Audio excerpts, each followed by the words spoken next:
Hello everyone, कैसे हैं आप लोगों का हमारे यूट्यूब चैनल यस इडू वर्ल्ड में बहुत बहुत स्वागत है।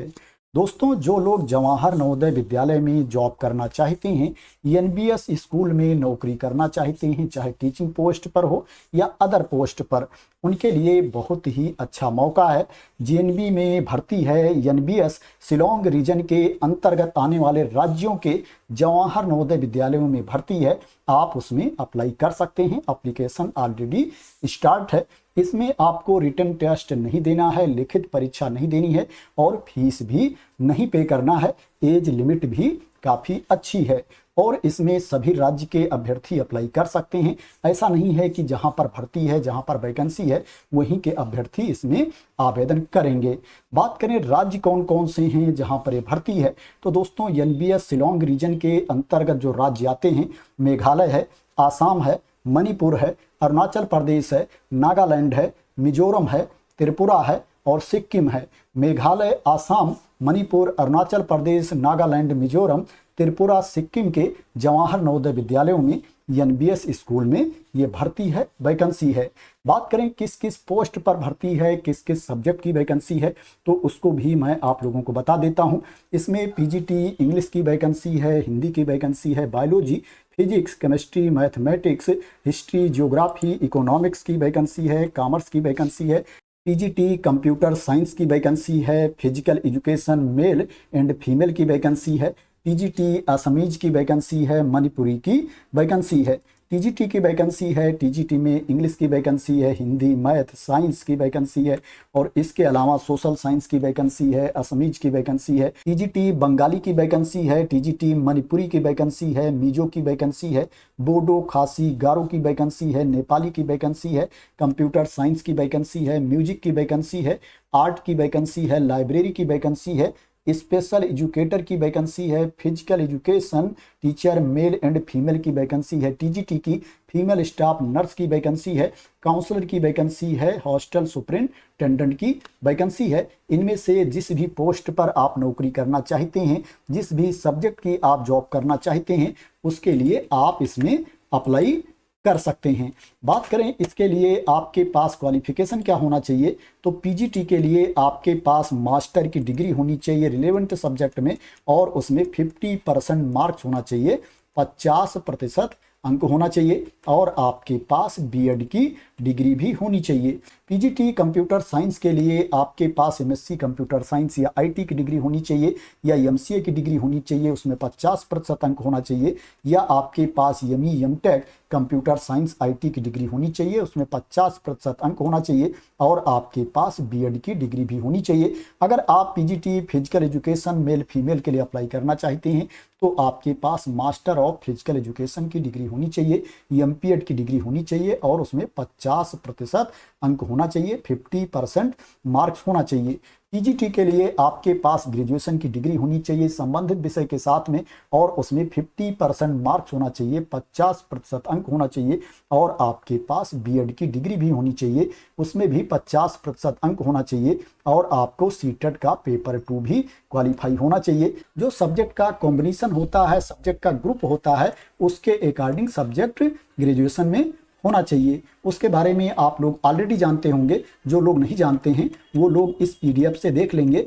इस पीडीएफ को मैं अपने टेलीग्राम चैनल पर डाल दूंगा, वहां से आप लोग इसको डाउनलोड कर सकते हैं और पूरी इंफॉर्मेशन रीड कर सकते हैं। पीजीटी कंप्यूटर साइंस की बात करें तो इसके लिए आपके पास बीसीए की डिग्री होनी चाहिए, उसमें 50% अंक होना चाहिए, या आपके पास ग्रेजुएशन की डिग्री होनी चाहिए कंप्यूटर साइंस या आईटी की, उसमें 50% अंक होना चाहिए, या आपके पास बीटेक कंप्यूटर साइंस आईटी की डिग्री होनी चाहिए और उसमें 50% अंक होना चाहिए, प्लस आपके पास बीएड की डिग्री भी होनी चाहिए, प्लस सीटेट का पेपर 2 भी आपको क्वालिफाई होना चाहिए।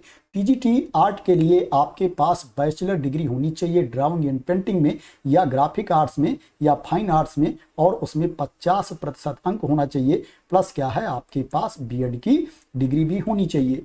टीजीटी फिजिकल एजुकेशन के लिए आपके पास बैचलर डिग्री होनी चाहिए, फिजिकल एजुकेशन में बीपीएड की डिग्री होनी चाहिए और उसमें 50% अंक होना चाहिए। टीजीटी म्यूजिक के लिए आपके पास बैचलर डिग्री होनी चाहिए म्यूजिक में या परफॉर्मिंग आर्ट्स में और उसमें 50% मार्क्स होना चाहिए, 50% अंक होना चाहिए और आपके पास बीएड की डिग्री भी होनी चाहिए। टीजीटी लाइब्रेरी के लिए आपके पास बैचलर डिग्री होनी चाहिए लाइब्रेरी साइंस में और उसमें 50% मार्क्स होना चाहिए या आपके पास बैचलर डिग्री होनी चाहिए लाइब्रेरी एंड इंफॉर्मेशन साइंस में और उसमें 50% मार्क्स होना चाहिए, 50% अंक होना चाहिए। टीजीटी स्पेशल एजुकेटर के लिए आपके पास ग्रेजुएशन की डिग्री होनी चाहिए, उसमें 50% अंक होना चाहिए और आपके पास बीएड स्पेशल एजुकेशन की डिग्री भी होनी चाहिए, उसमें भी 50% अंक होना चाहिए और आपको सीटेट भी क्वालिफाई होना चाहिए। फीमेल स्टाफ नर्स के लिए आपके पास बीएससी ऑनर्स नर्सिंग की डिग्री होनी चाहिए या रेगुलर कोर्स होना चाहिए बीएससी नर्सिंग का या पोस्ट बेसिक बीएससी नर्सिंग का कोर्स होना चाहिए और रजिस्टर्ड भी होना चाहिए नर्स के रूप में या नर्स मिडवाइफ के रूप में, आरएन या आरएम के रूप में रजिस्टर्ड होना चाहिए स्टेट नर्सिंग काउंसिल के अंतर्गत और कम से कम 2.5 साल का अनुभव भी होना चाहिए 50 बिस्तरों वाले अस्पताल में कार्य करने का। काउंसलर के लिए आपके पास मास्टर डिग्री होनी चाहिए, एमए एमएससी साइकोलॉजी की डिग्री आपके पास होनी चाहिए और 1 ईयर का डिप्लोमा होना चाहिए गाइडेंस एंड काउंसलिंग में और 1 साल का अनुभव भी होना चाहिए, कम से कम 1 ईयर का एक्सपीरियंस भी होना चाहिए। हॉस्टल सुपरिंटेंडेंट के लिए आपके पास ग्रेजुएशन की डिग्री होनी चाहिए, कोई भी स्नातक पास अभ्यर्थी हॉस्टल सुपरिंटेंडेंट के लिए अप्लाई कर सकता है, लेकिन इसमें अनुभव भी मांगा गया है, कम से कम 5 साल का अनुभव होना चाहिए, पे लेवल 5 या इससे हायर पैकेज पर कार्य करने का अनुभव होना चाहिए। यहाँ पर और भी ऑप्शन दिया गया है। तो ये क्वालिफिकेशन के बारे में जानकारी थी। एज लिमिट की बात करें तो इसमें पीजीटी के लिए, टीजीटी के लिए और जो फीमेल स्टाफ नर्स की पोस्ट है उसके लिए जो अधिकतम उम्र सीमा है 50 ईयर्स है। 50 वर्ष तक के कैंडिडेट इसके लिए आवेदन कर सकते हैं। जो एज की गणना की जाएगी 1 जून 2026 को एज की गणना की जाएगी। जो काउंसलर की पोस्ट है इसके लिए जो अधिकतम उम्र सीमा है 50 ईयर्स है, 50 साल है, लेकिन 28 साल से कम उम्र नहीं होनी चाहिए। जो हॉस्टल सुपरिंटेंडेंट की पोस्ट है इसके लिए 35 साल से कम एज नहीं होनी चाहिए और जो अधिकतम उम्र सीमा है 62 ईयर्स है। 62 वर्ष तक के अभ्यर्थी हॉस्टल सुपरिंटेंडेंट की पोस्ट के लिए अप्लाई कर सकते हैं। और जो भूतपूर्व शिक्षक हैं, एनबीएस के भूतपूर्व शिक्षक हैं, गवर्नमेंट स्कूल टीचर्स हैं, उनके लिए जो अधिकतम उम्र सीमा है 65 वर्ष है। 65 ईयर्स तक के भूतपूर्व शिक्षक भी आवेदन कर सकते हैं। जो एज की गणना की जाएगी 1 जून 2026 को एज की गणना की जाएगी। तो ये एज लिमिट के बारे में इंफॉर्मेशन थी। अब बात करते हैं कि इसमें आपको सैलरी कितनी मिलेगी। दोस्तों इसमें जो सैलरी दी जाएगी पोस्ट ग्रेजुएट टीचर को, पीजीटी को 42,250 रुपये पर मंथ सैलरी दी जाएगी। 42,250 रुपीज पर मंथ पीजीटी को सैलरी मिलेगी। पीजीटी को 40,625 रुपये पर मंथ सैलरी दी जाएगी। फीमेल स्टाफ नर्स को भी 40,625 रुपये पर मंथ सैलरी दी जाएगी। काउंसलर को 44,900 रुपये पर मंथ सैलरी दी जाएगी और हॉस्टल सुपरिंटेंडेंट को 35,750 रुपये पर मंथ सैलरी दी जाएगी। 35,750 rupees per month hostel superintendent को सैलरी दी जाएगी। दोस्तों ये जो वैकेंसी है ये परमानेंट पोस्ट नहीं है, कॉन्ट्रैक्ट बेसिस पर भर्ती है। संविदा पर आपकी नियुक्ति होगी अगर आपका सिलेक्शन इसमें हो जाता है। इसमें वॉक इन इंटरव्यू है, आपको इंटरव्यू देने जाना होगा, लेकिन आपको डायरेक्ट इंटरव्यू देने नहीं जाना है। पहले इसका कुछ प्रोसेस है वो आपको फॉलो करना है। क्या प्रोसेस है मैं आप लोगों को बता देता हूं।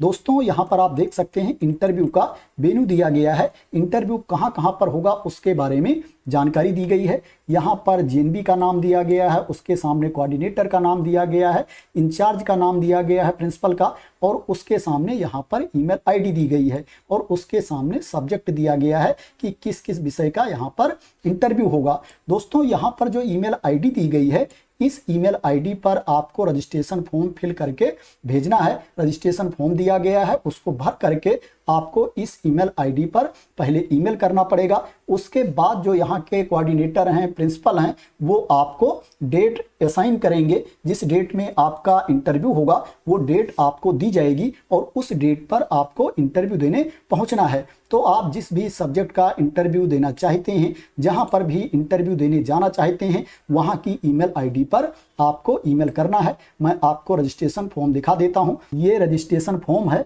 इसी को भर करके आपको भेजना है। जो जो डिटेल्स यहाँ पर मांगी जा रही है सही सही भर के और जो ईमेल आईडी दी गई है उस ईमेल आईडी पर आपको सेंड करना है। उसी ईमेल आईडी पर सेंड करना है आपको जहां पर आप इंटरव्यू देने जाना चाहते हैं, जिस सब्जेक्ट का आप इंटरव्यू देने जाना चाहते हैं। बात करें इसमें इंटरव्यू की डेट क्या है तो उसको भी मैं आप लोगों को बता देता हूं और जो रजिस्ट्रेशन फॉर्म भेजने की लास्ट डेट है उसको भी मैं आप लोगों को बता देता हूं। इसमें जो इंटरव्यू की डेट है 6 मई 2026 से 9 मई 2026 तक इसमें इंटरव्यू होगा। 9 मई 2026 तक इंटरव्यू आयोजित किया जाएगा और इसमें जो रजिस्ट्रेशन फॉर्म भेजने की लास्ट डेट है 28 अप्रैल 2026 है। 28 अप्रैल 2026 तक आपको रजिस्ट्रेशन फॉर्म सेंड कर देना है। अगर उसके बाद आप सेंड करोगे तो उस पर विचार नहीं किया जाएगा। इसमें जो इंटरव्यू की डेट दी जाएगी वो 1 मई 2026 तक दी जाएगी। 1 मई 2026 तक आपको इंफॉर्मेशन मिल जाएगी कि आपका इंटरव्यू किस डेट में होगा। आपके रजिस्टर्ड ईमेल आईडी पर इंफॉर्मेशन आएगी। तो दोस्तों एनबीएस शिलोंग रीजन के अंतर्गत ये वैकेंसी है, भर्ती है, जिसमें जो वॉक इन इंटरव्यू है 6 मई 2026 से 9 मई 2026 तक है। आशा करते हैं कि आपको इसके बारे में क्लियरिटी मिल गई होगी। दोस्तों अगर इस वैकेंसी के बारे में आपको क्लियरिटी मिल गई हो, इसी तरह की इंपॉर्टेंट अपडेट चाहते हैं, इंफॉर्मेशन चाहते हैं, वैकेंसी की न्यूज चाहते हैं, तो आप लोग मेरे इस यूट्यूब चैनल को सब्सक्राइब कर लेना अगर अभी तक सब्सक्राइब ना किया हो। तो थैंक यू सो मच दोस्तों फॉर वॉचिंग।